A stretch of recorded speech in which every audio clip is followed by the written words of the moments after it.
What's up, Internet? You're tuning in episode 83 of the Steam Deck Podcast, Slipscreen Games' weekly gaming podcast, all about Valve's portable PC powerhouse, the Steam Deck. I'm your host, Pete and Bessie, joined today by my very good friend and co-host, Mr. Max Wright. Ahoy, ahoy. Sorry, I had a sip of water as soon as I was about to say that. You decided, how long have we been sitting here? You got to take the sip as soon as I'm about to toss to you? Mate, I told you just off mic, I ate an entire Easter egg. Those in the know with the UK, those things don't fuck around. They're large, round, hollow, admittedly. How big are we talking? Want me to unfold this foil and sort of try and... I don't know, we're talking like... It's a good amount of foil, so you gave me a good idea. And, you know, it's hollow, but like it's the kind of chocolate that really like coats the mouth. Coats the mouth. You know? Yeah. And I've been putting on a brave face the whole time we've been talking. As soon as you started talking, I was like, I'm really thirsty now. So apologies. It's okay. It's okay. It's all right. I appreciate you putting on a brave face during this trying time. I'm a very brave boy. Real quick, is this a Cadbury joint, or is who's making these eggs? This one is who makes a Galaxy? So Ooh, Galaxy. Who makes Galaxy? Why do I know this? Is Galaxy the brand? Sorry, hang on a minute. Galaxy chocolate. The British people are yelling at you right now. They're gonna revoke your card. I think Galaxy's made by Galaxy. You know. Okay, there you go. By Galaxy. Well, I had some Cadbury eggs for Easter. Thanks, courtesy of my mother-in-law, and damn, you know they know how to make a chocolate egg. I'll tell you what. There's something about chocolate about the Easter eggs. Is that it's obviously cheap chocolate, but that's the kind of chocolate that hits nicely rather. Like, it's good. Yeah, I've had some about it. Tart expensive Easter eggs, and I'm like, give me like the one, the £1, £1 on whatever Easter Monday is called. Risen. Low he is risen. I have no idea. See, you're doing the British thing by yourself now. Usually you need Steve here to get to me. You've got Good Friday and you've got Easter Sunday, right? You have those things, don't you? In the Easter Monday or whatever. What's the Monday? I don't know. I'm an atheist. I don't know. I like. Yeah, but I eat chocolate and I have a day off. I like chocolate. I don't get the day off though. I just go to the drugstore and get a discounted chocolate bunny on Monday. That's all I'm getting. Yeah, that's the good stuff. Anyway, hey, what's up? Welcome back to the Steam Deck Podcast. We're here to talk about Steam Deck, and I guess actually though that's a bit of a misnomer because the thing we're going to talk about first on the show today, it comes from a question from one of you, Trendy Brendy, from the community, wrote in over on Discord just like you can and said, my friends and I have been talking about Epic Games' 100% revenue cut for 6 months exclusivity deal and have been partaking in the usual exclusivity gamer conversation everyone has every 6 months. Competition, better service, yada yada. Something that's been brought up now, though, is how much better this is for developers. Steam may be providing the better service for players subjectively, but almost objectively, this deal is a better service for the people making the product. Is Valve going to make a counteroffer to developers? Is the visibility on Steam enough of an incentive? Looking forward to this episode. I would like to tackle these questions sort of chunk by chunk, but I'd like to start by one of us just explaining what the 100% revenue share thing actually is. Like, sure. What is the difference to normal, Yeah, so I'll break it down. If you're not familiar, I was hoping that would be you that would do that. No, don't worry, Max. I got it. Don't worry. That's why they call me the host. I get to walk us through it, and then you can just make tastes. I'll riff. Yeah, you'll riff. So if you're not familiar, generally speaking, right, the kind of traditional revenue share when it comes to publishing your game on basically any storefront besides the Epic storefront, it's traditionally a 30% revenue share. And if memory serves, that is true across Steam, Xbox, PlayStation, and Nintendo. I believe it's all 30%. Yeah, I think that's the same on like the Play Store and the Apple App Store as well. Yeah, I think that's kind of like the standard. So basically what that means, right, is that for the privilege of releasing your game on their platform, the platform holder is going to take 30% of your overall revenue as their own, right? So Epic has kind of made headlines by being the first to have an 88% revenue split. So they take a much less of a percentage overall of your purchases as kind of an incentive for you to come and put your game on Epic, even though overall there are less players there, right? Like, to Trendy Brendy's point, like I think the visibility on the Steam store is a lot higher, right? The Steam marketplace in general is I think, few people would argue is kind of the de facto place to get games on PC. While you may have other options like Epic or GOG or Windows Store or whatever, most PC gamers are playing on Steam, right? So I think kind of in their bid to, become the Pepsi to Steam's Coke, right? Like that was kind of one of Epic's early tactics, is offering like a better revenue split for developers. And of course, handing out big, lump sums of money for exclusivity contracts, right? Yep. So and free games to the gamer as well, so that they were sort of tackling both sides. There was a reason for you to come in and buy, and also their sales had some like more interesting. Whereas the Steam sale is just this thing cost less. With Epic, it was like this thing cost less, and we're going to give you a £10 voucher or $10 voucher, and when you spend that, you actually get another one. So like even though things cost less, there is incentive for you to come on and buy. So like it was. I don't want to say desperate, but there was like they were really incentivizing you to come on and play, and incentivizing developers, publishers to come on and publish. I think the way that on the store. I think the way I would categorize it, I think critics of Epic would categorize it as desperate. I would categorize it as aggressive. Massively. Right? It's like they see that Steam is the clear de facto market leader, and the way that they're going to get share is by, aggressively trying to incentivize folks. And I think trying to probably capitalize on the younger generation who plays Fortnite and maybe isn't already entrenched in the Steam ecosystem the way that millennials and older folks are.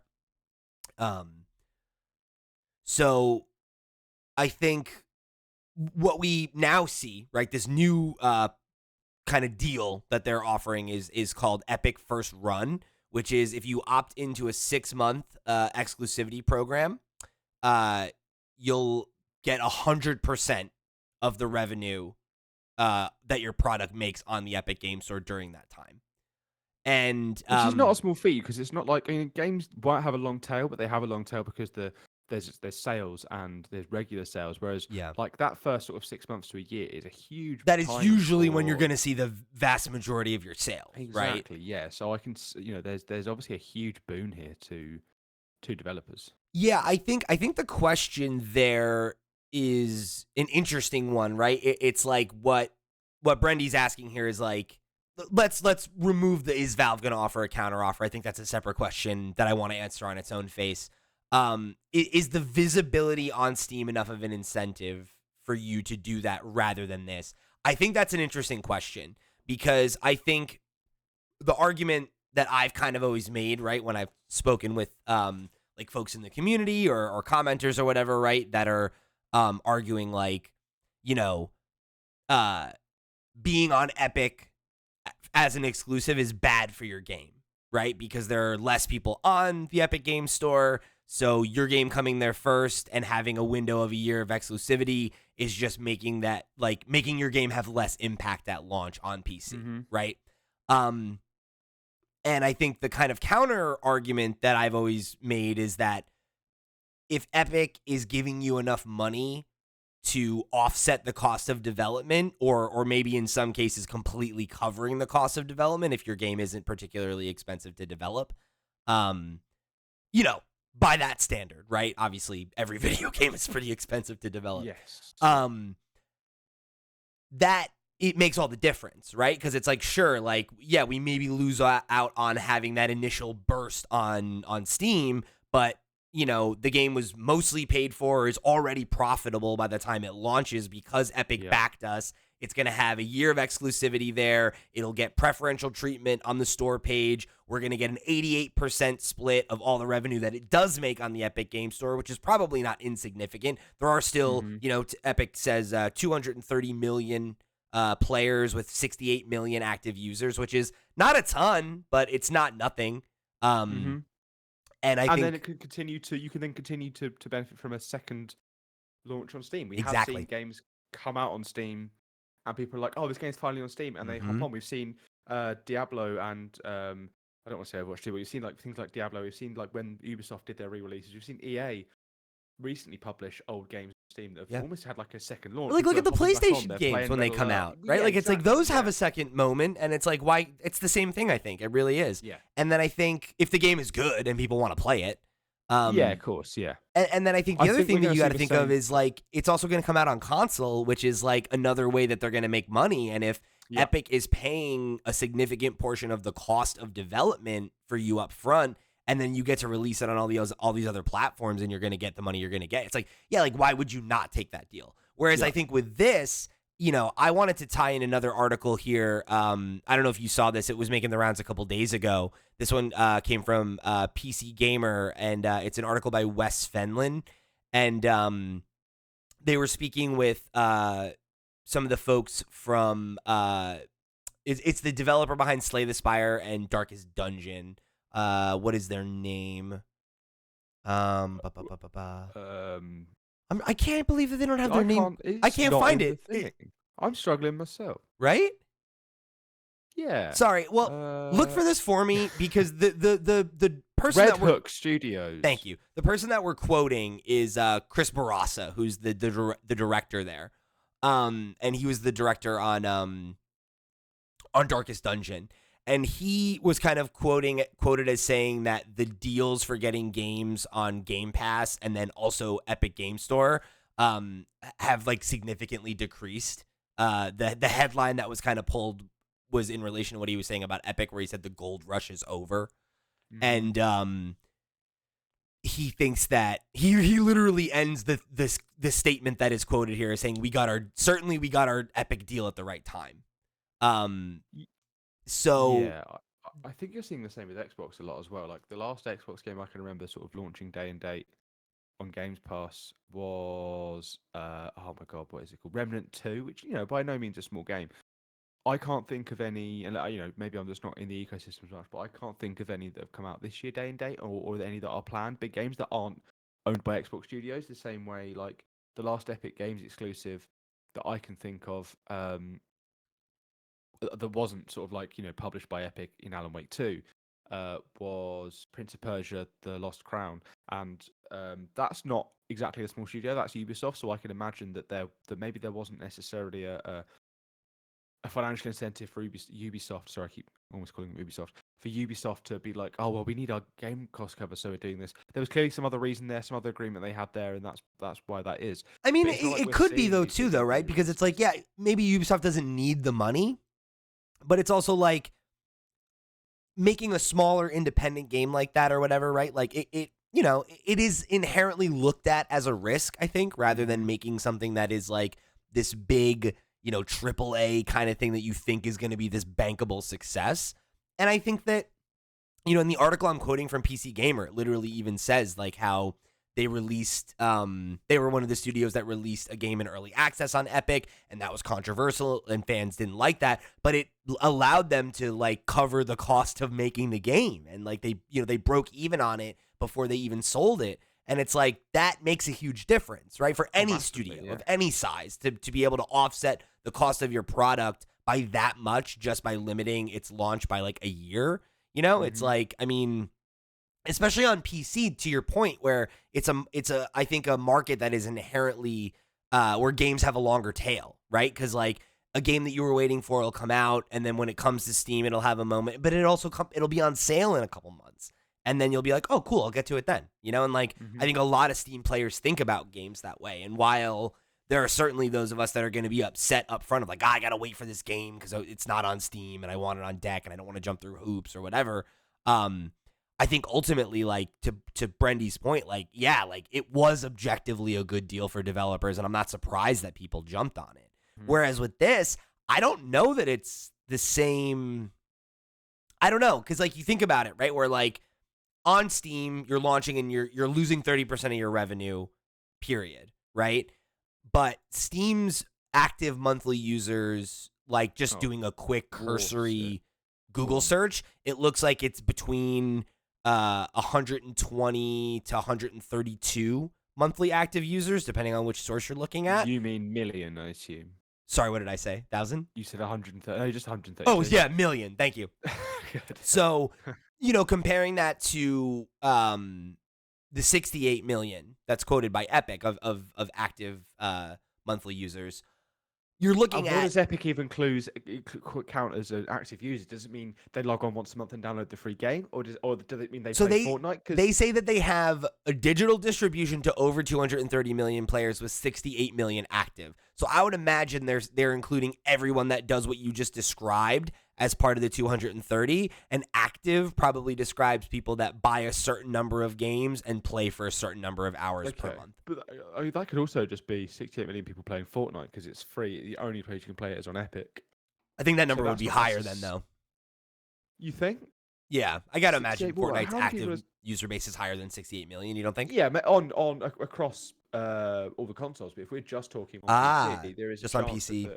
Yeah, they're not saying it's entirely Fortnite, but I'm saying there's probably a large chunk of it that is just going to be Fortnite. Maybe. That said, I think you're looking at, I get 100% of my sales, but it's in a pool that's half the size. But then again, it's like, okay, let's just do some bad napkin math, right? Like, let's say like popular game is coming out and it's the type of game that like is a big hit and it appeals to the vast majority of players, and it's a game that's going to like blow up and have a moment. If that game has, we'll say, 50% market penetration on both of those platforms, right? If it costs $20 and 34 million, all right, let's do some math. Hold on. We're going to do some math, people. Please do. This is usually I would let Steve do the math, but we're here. We're going to do it, Max. Okay, so we got 68 million players, active monthly players, right? So let's divide that by 2. That's 34 million times 20, right? Is 600. You're not asking me to calculate, are you? No, I'm doing. Or are you doing it? That's cool. No, I'm not. Okay, I got it. That's fine. So, right, so we have 34 million players, right, that buy it at $20 a pop. That's $680 million. Okay? If you get 100% of that revenue. Yep. So then if we were to do the same thing with Steam, right, where it's, what did I say? We'll say 132 just for the sake of like argument. We're going high. Good 66 million would be 50%. So then times that by 20, that's 1,000. It's 1320, right? So $1 million. So that's a lot more. But then times 30% of that is 396. So you still come out on top in that scenario, right? Because this might be one of the most exciting episodes of the Steam Deck podcast we've ever. I know. I'm doing such a good job of describing math in real time. I'm sure. Hold on. I'm gonna have the hard number for you in a second here. Okay, so that comes out to 924 million. So you're still coming in at several $100 million more on Steam just because of how many more players there are. So I think while and I'm sorry if that was boring, but the reason I wanted to do that is now that's important stuff. It's to illustrate that I think even in this very, very like BS bullshit example that I orchestrated, right?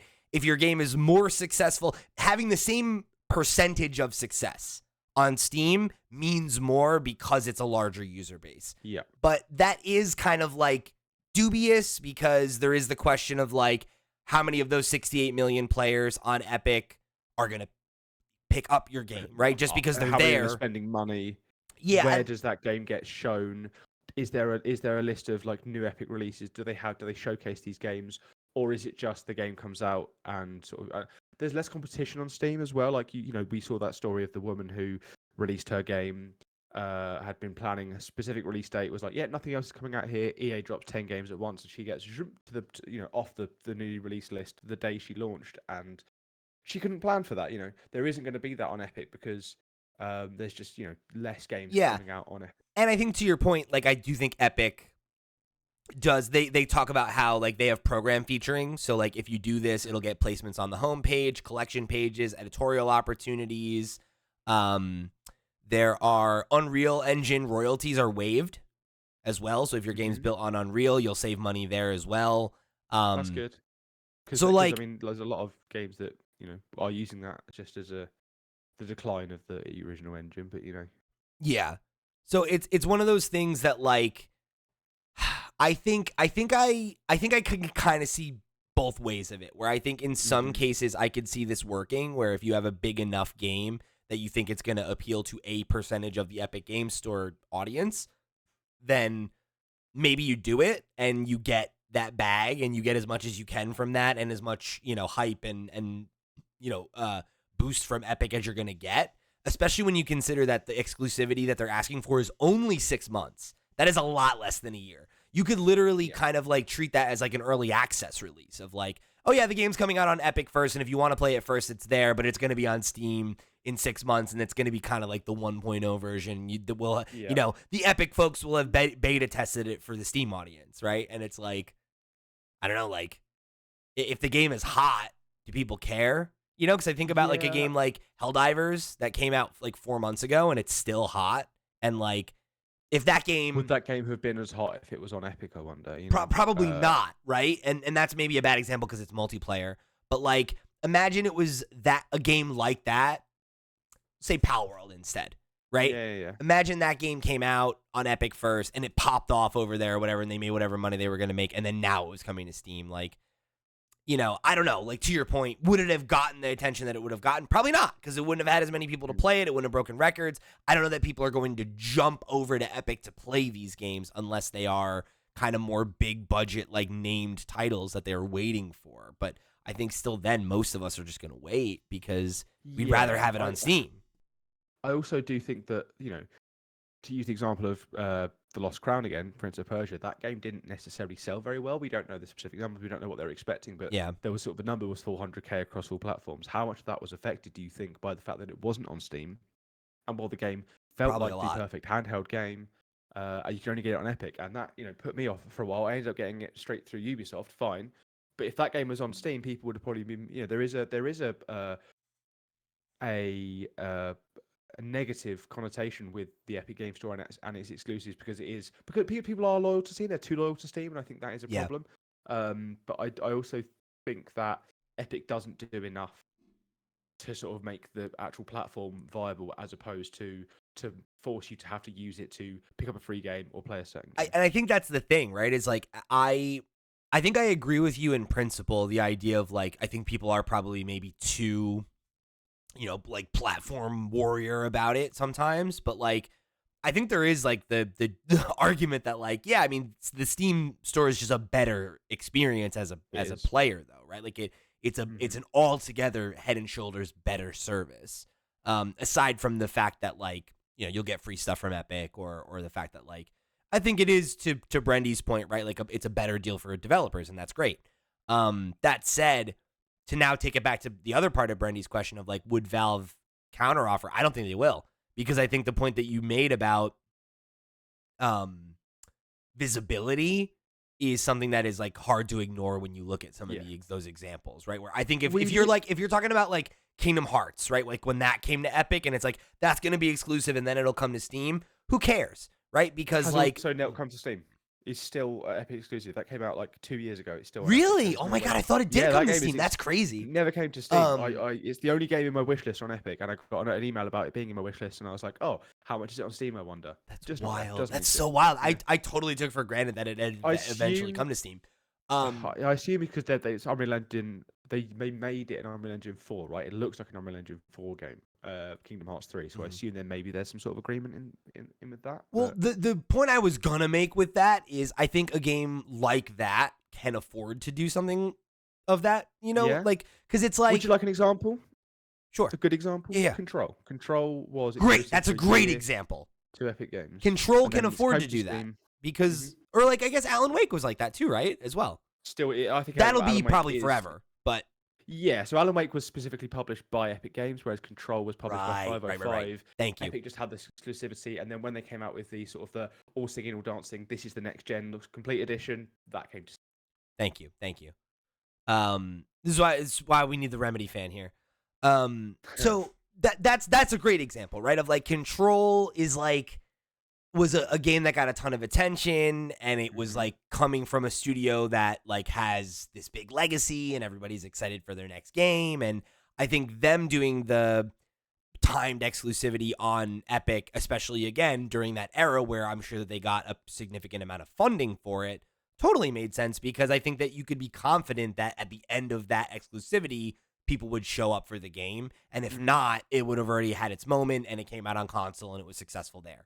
Like, I think now, if you're not getting that backing, like, I can't imagine why you would make that decision because, yeah, it's 100% of the revenue, but 100% of a much smaller bag. Yeah. And it's Epic just not has worth taken it. away that The stink that safety you'll net. get on it, too, right? It's not cool to put your game out on Yeah, Epic. yeah.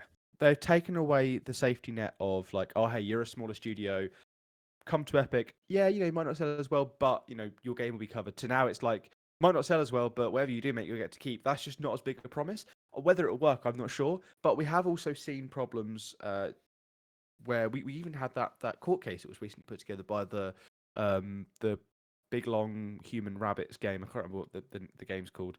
And there was that lawsuit where they tried to get Gabe to come over. He even came over to America to Overgrowth? They were saying Overgrowth, yeah, because they were saying that Steam had a monopoly, and that if you went to another platform or you said, "Oh, I'm going to put this on a platform at a different price," they're just like, "Cool, well, then you can't be on Steam. Good luck without our, sorry, they didn't say that, but they're like, well, you can't be on Steam then." And then their argument was, well, if I'm not on Steam, I don't have the visibility, so the game might as well not exist. Therefore, you have to bend to Steam's will. You have to price it on Steam the same as everywhere else, even though Steam takes more than anywhere else, because that's where your game's going to sell the most, because that's where the most people are going to see it.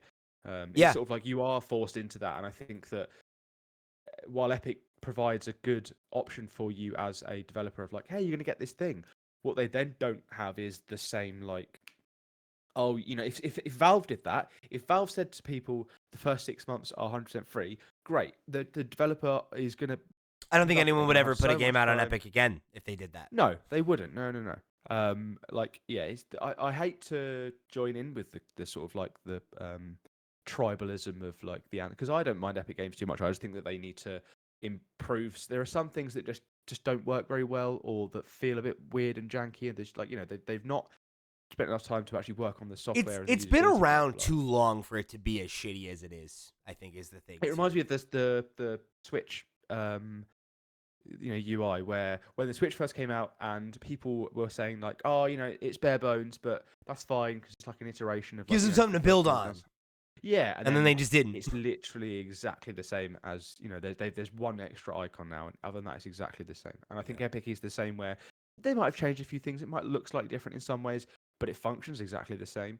And the problem people have with it, there are some things they've added, things like achievements. I think they've added cloud saves, but it is much harder to do something like pick up a game and move it somewhere else without having to like physically move that thing and point it somewhere else. There are problems with sometimes you can have problems with like booting a game. So if you add the game to big picture mode in Steam because you want to sort of play it through your Steam Deck or through your Steam streaming or whatever, the game will just sort of like sometimes just not load, or it will load with the Epic Game Store in front of it. Like it's a bit funky. I've lost my point here. I'm now just shitting on the Epic Game Store, but I still appreciate that they want to try and do something different, and they want to undercut Steam, and they want to offer something to developers.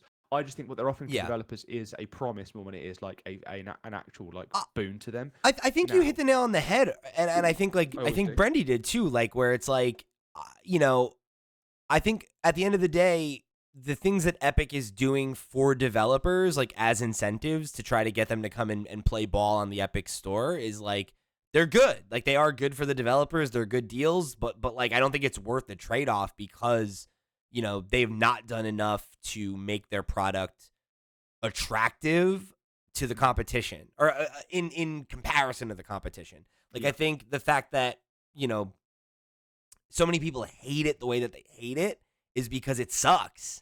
And like I think that when you already have that kind of tendency to be tribalistic in gaming, like, and then you have the the alternative out there, and all they're doing is throwing money at stuff and like taking games that you want to play on Steam and pulling them away from you for a couple months and not actually improving the product. Like I get it. Like it makes them an easy target, So like, yeah, I think this is probably going to be a major blow to exclusives on Epic Game Store more than it is a threat to Valve. And I think the idea of them responding, they'll respond if and when it actually impacts them.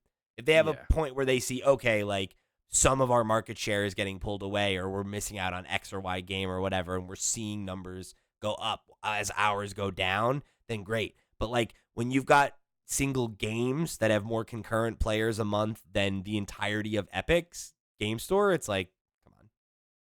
Thing is, if you're giving games away for free,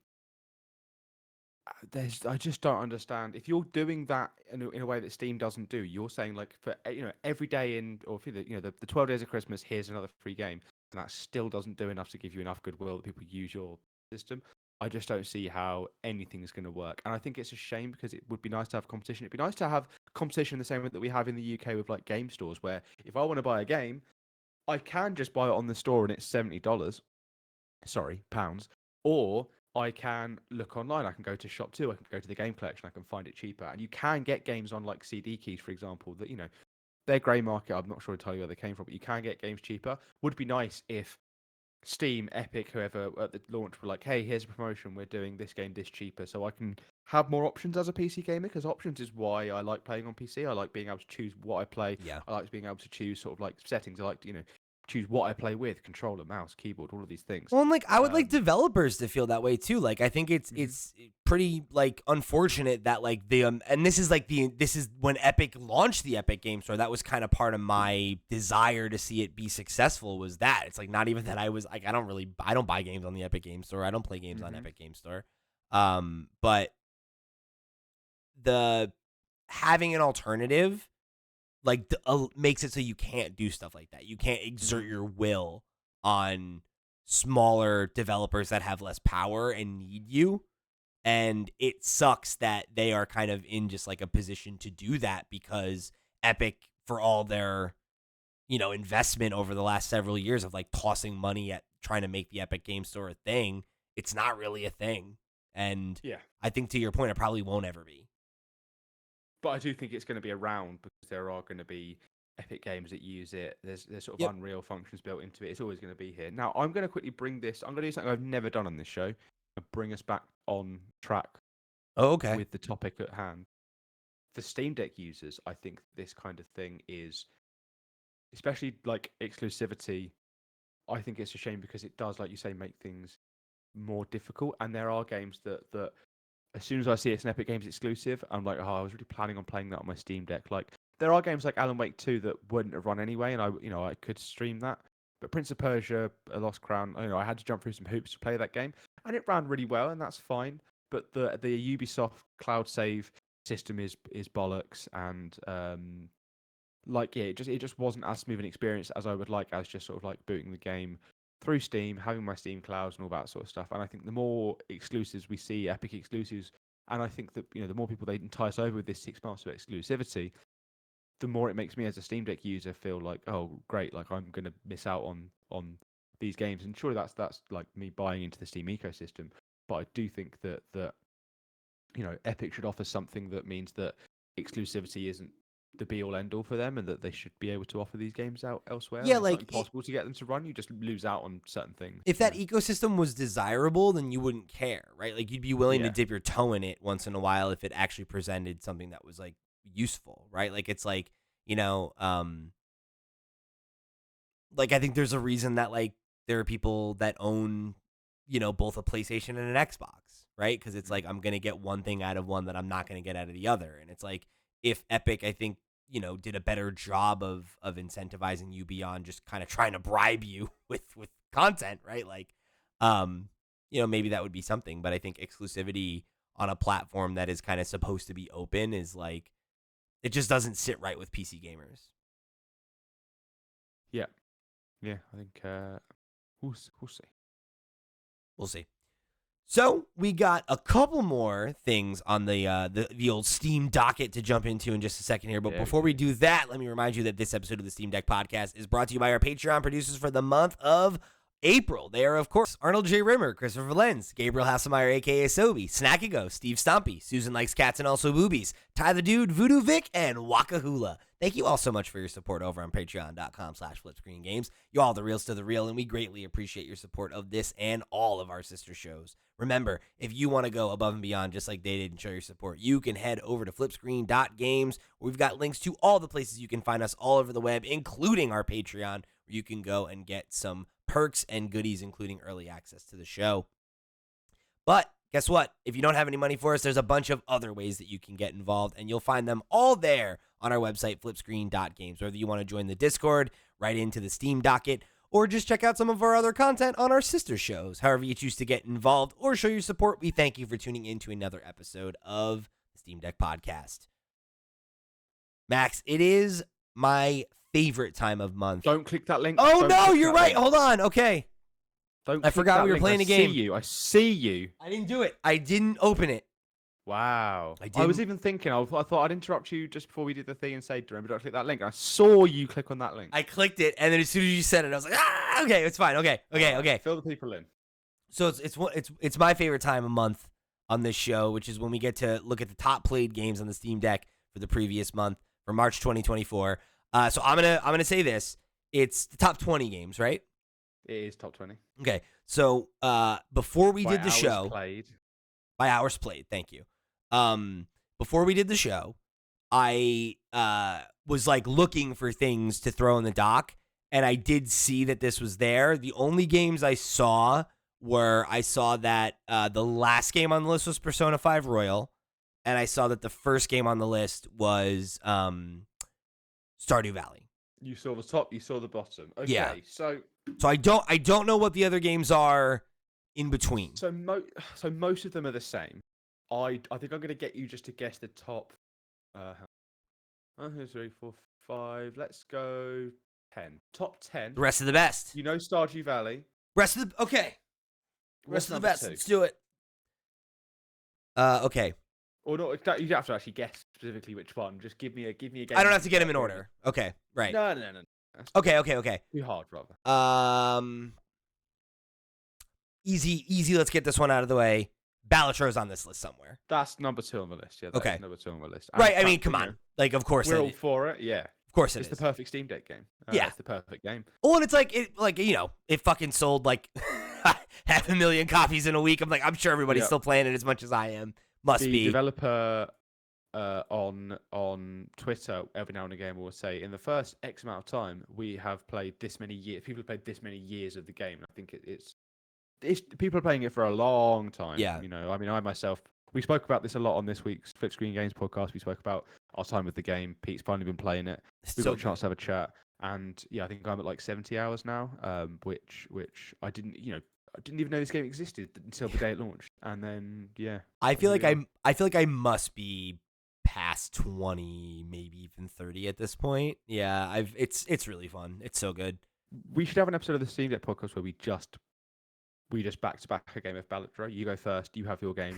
When you lose, I have my game. We do that until we get a win, and then that's just the podcast. I'm sure people want to know. Because that'd have been a good thing to do for like April Fools. Yeah. What's up, everybody? I've had the same April Fools joke for you guys for like since the day you started doing the Loot Pots podcast, where you released the audio with no video and you release the video with no audio, and people have to piece it together.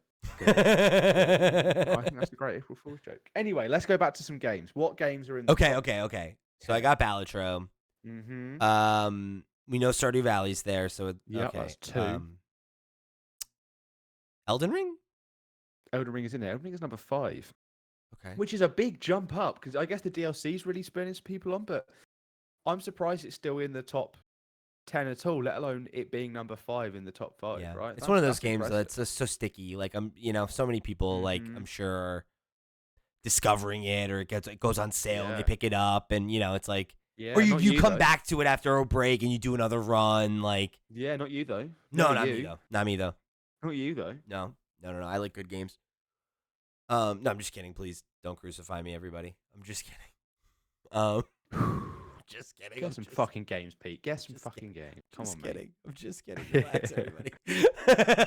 Take a deep breath. Get some games. Okay. Get some games. Hey, I'm doing great so far. I'm 2 for 2. You know, give your boy a break. All right. Okay. Let's see what else is still on this list.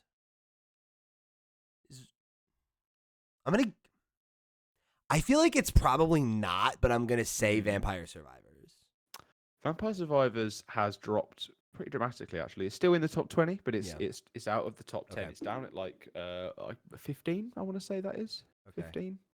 I'm kind of 16, surprised that 17, Stardew Valley is 18, back at number 16. 1. That's wild. I guess it Yeah, had some... well, 1.6 just came out. I Yeah, think it was the right, new update, so that's a content. big new update. New content. It's rare that game gets new content, so it sort of really brought the people back. Makes There's sense. 2 games in here. What did you say then? I said that makes Oh, sense. makes sense. Sorry. There's 2 games in here that Oh, are. Helldivers has got to be on this Yeah, there list. we go. That's number 3. Yeah, Okay. there's there's a couple. The big hitters are here. The big 2024. There's they've been 2 big boys this year. Helldivers 2 is one of them. There's another Power World? Power World is number. Hang on, I'm just counting 1, 2, 3, 4, 5, 6, 7, 8. Okay. Okay, 7. Sorry, it's number 7. See, I figured that one would be on the list, but not in the top 10 anymore. Okay. Well, yeah, considering we've seen stories recently like all Power World's lost 97% of its player base, for it to still sort of be up here, there must be like people that are just still playing that constantly. And I think they're sort of there's been news of their first raid boss in an update coming soon, so I think that's probably going to bring the numbers back up as people feel like- flock back to that game. Also, when you're talking about like, oh, it lost this percentage of player base, but it's like, yeah, but it was like one of the best like ever, right? So like, of course it Yeah. did, right? Like, you know, Yeah, that game's 97% is different to like every other game. 97%, you know. Right. Yeah. Still pretty Even though good. they're both very successful games, that's still a huge difference of a number of people, you know. Yeah. Okay. So how many did I get so far? I've got You've got Balatro, Helldivers, you've got Power World, and Stardew Valley. So you've got 4. 5. 4. I can't count. You've got 4, but I think you said 5 in total. I don't. No, I haven't gotten one wrong yet, have I? Yeah, Oh, you haven't. No, you haven't. No. Well, there's no wrong. There is no wrong. There is wrong. The game could be on there, but I guess Vampire Survivors and that was wrong. that was it's not wrong. in the top 10. That was wrong. It's on the 20. Okay. What else? I'm trying to think of what else has like come out recently. Well, there's a game that I think we spoke about and then sort of fell off the radar a little bit, but I'm still enjoying it very much. And they had the first batch of new content come out this year. We did a whole episode on it.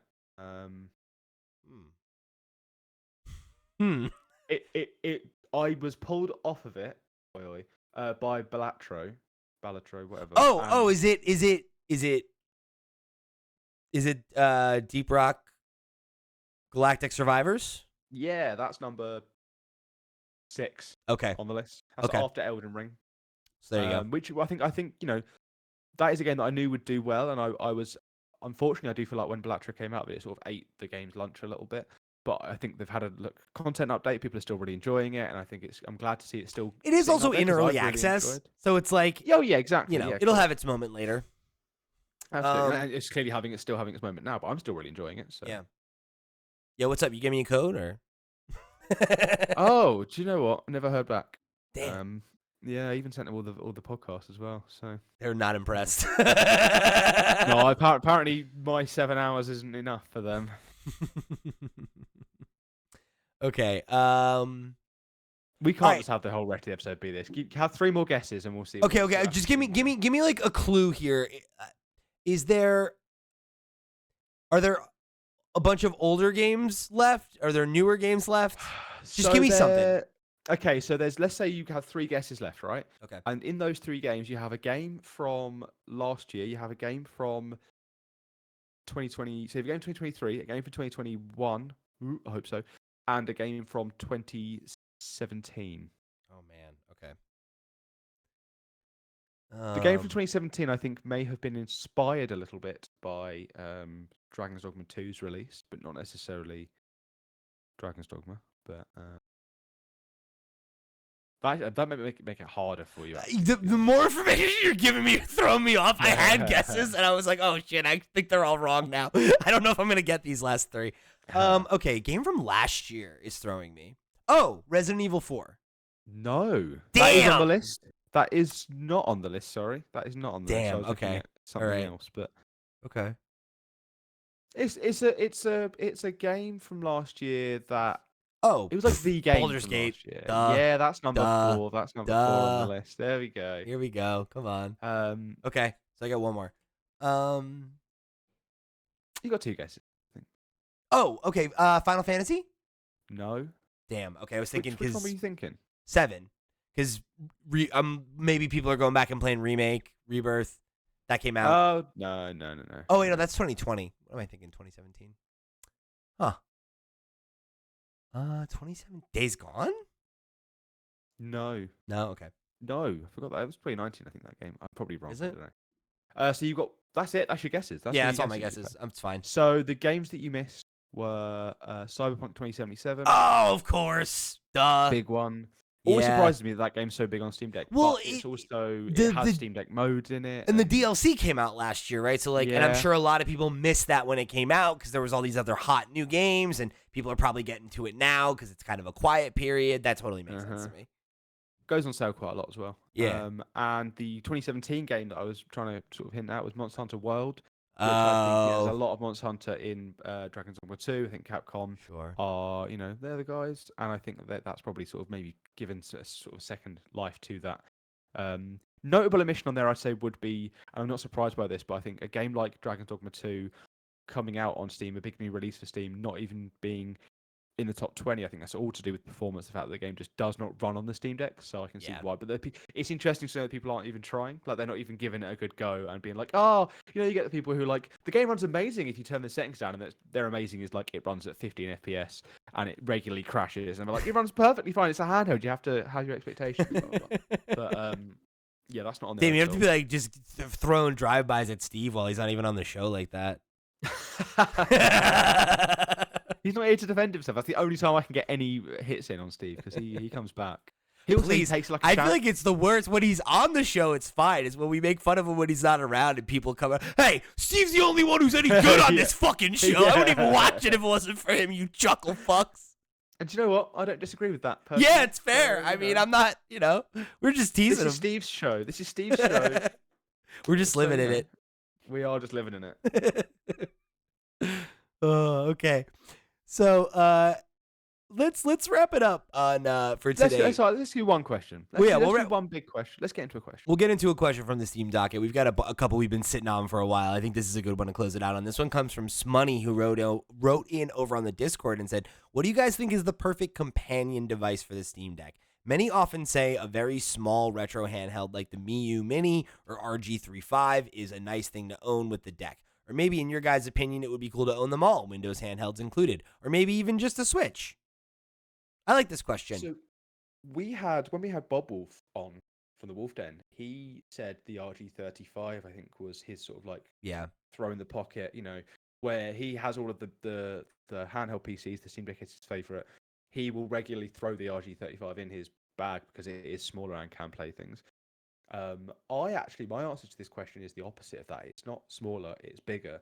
Because my perfect companion device for the Steam Deck is my PC, because it allows me to play all the things that I can't play on my Steam Deck, if that makes sense. If I can't play Xbox Game Pass games, I can stream them to my Steam Deck. If I can't play Baldur's Gate 3, Dragon's Dogma 2, play it on my PC, stream it to my Steam Deck. And the Steam Deck is almost like the Wii U gamepad in that way, I guess, sometimes, but with the capability of being able to play games on its own. So I know that makes the Steam Deck the companion, I guess, but the Steam Deck is my main sort of conduit for gaming, I'd say. Yeah.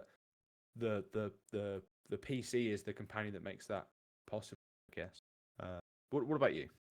Yeah, I've actually been thinking about grabbing something like the RG35, like for that reason, just because I think it would be nice to have something that was a little bit more like grab and go, like especially for, I think some of the ways in which I imagine using something like that would be for like more casual gaming, right? And like, the kind of stuff that you might do on your phone, right? But like having a dedicated device and something that's a little bit more serious.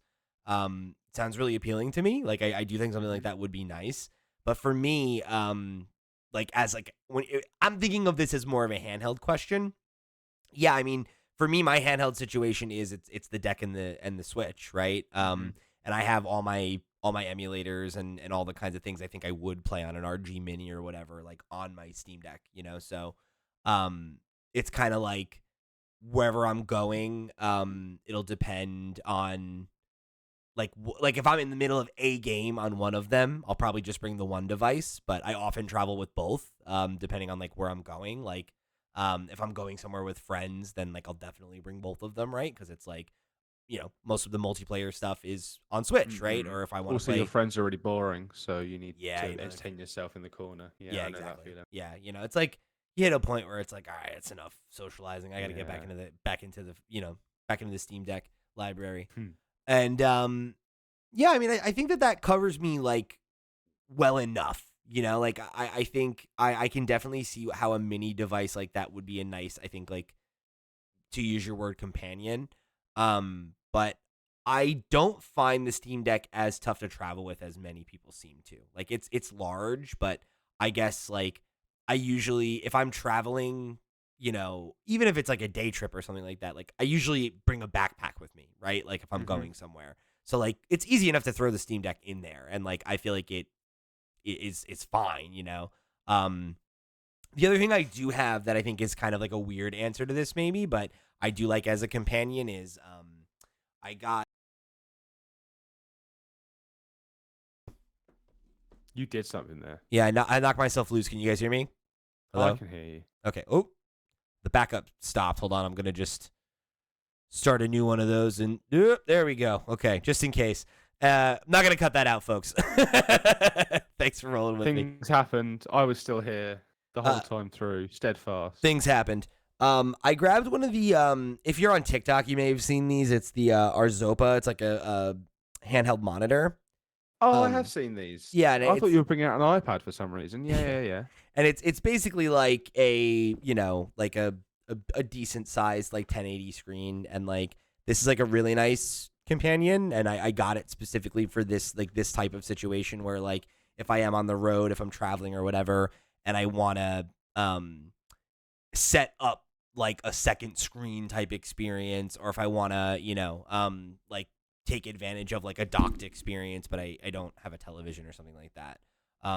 It's great for that sort of thing.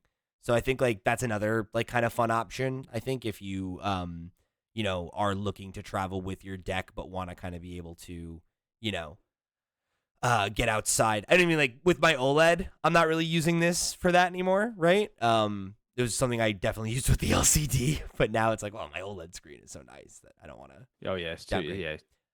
Do you want it to be slightly bigger? Yeah, right. It's not necessarily worth the trade off. But I think something like that is also like can be interesting, and there's definitely contexts where that ends up being something that's useful. Like I am excited to use this now with my Xbox Series S that I got for like on the road kind of things.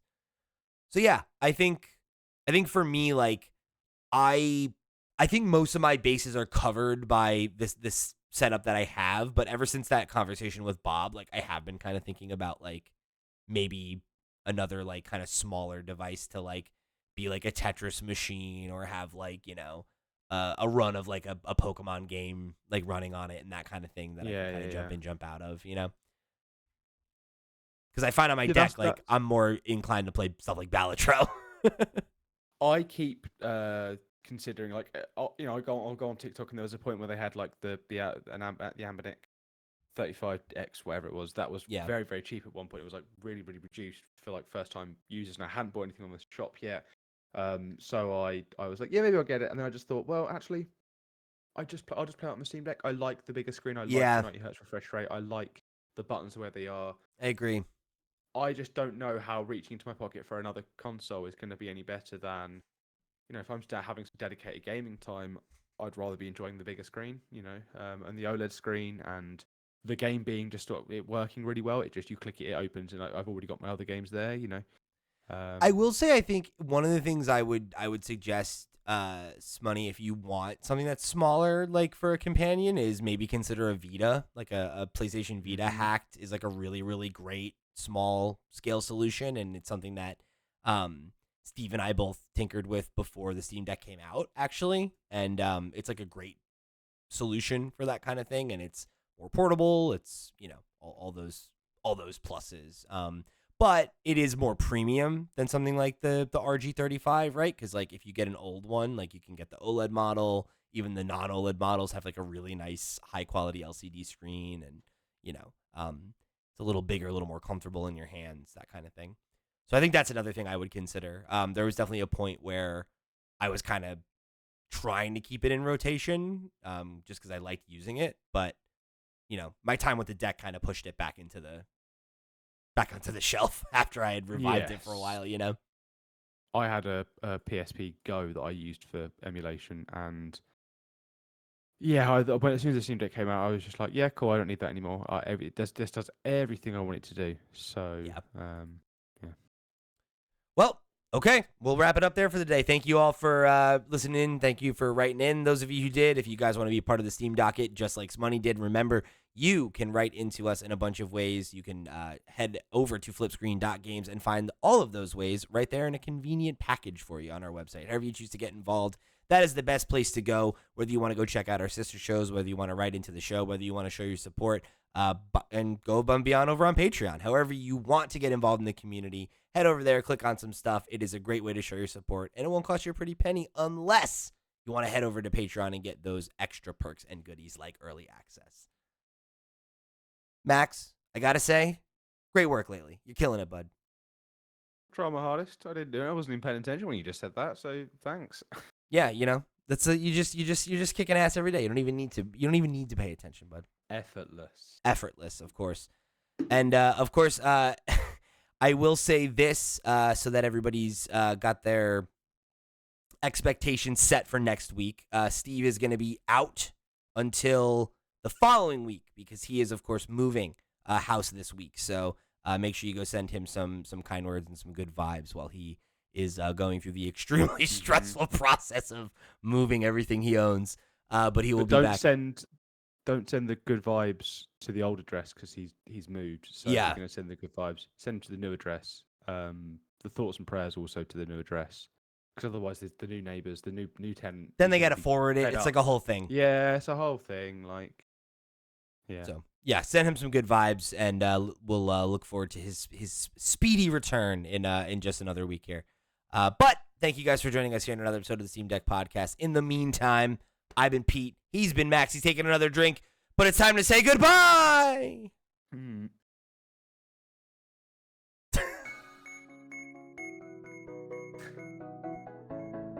I held the screen for a second longer because I thought you were going to say goodbye and you just go. The gulp is audible on my backup. So good.